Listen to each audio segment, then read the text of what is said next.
Hello again, friends, not friends, and not yet friends. I'm Peter, and I'm here to talk about autism acceptance. I'm going to start the speech by talking about the difference between awareness and acceptance. You see, you raise awareness for something negative, like a disease. You raise acceptance for something positive, like my blood type. Now, this may come as a shock to many of you, but 1 in 44 people are on the autistic spectrum. If we take 277 learners sitting in front of me right now and divide that by 44, we find out that there are 6 autistic learners among us.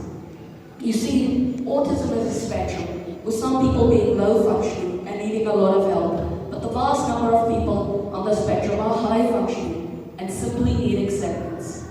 The reason it is so important to spread acceptance is because millions of people, some of whom are sitting behind and in front of me, need to mask who they really are because society doesn't want to accept them.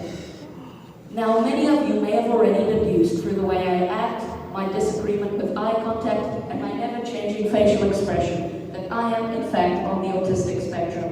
For anyone wondering, I specifically have Asperger's. There's only one S in that term, by the way. So I can tell you out of personal experience that all I want, probably all the millions others like me want, is to not be treated differently, but to still have our differences recognized, to be accepted. I want to end off with one more point. I do not want you guys to just accept and recognize those on the spectrum, but anyone or anything that's different. Accept that your friend does his work a little differently. Accept that your teacher maybe talks a little weirdly. Accept that your parents might not always understand your interests.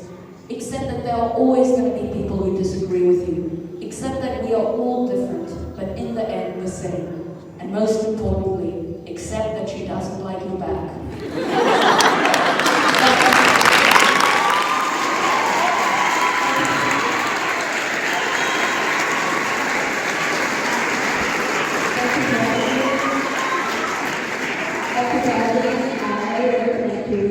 You guys to research more about autism. Thank you.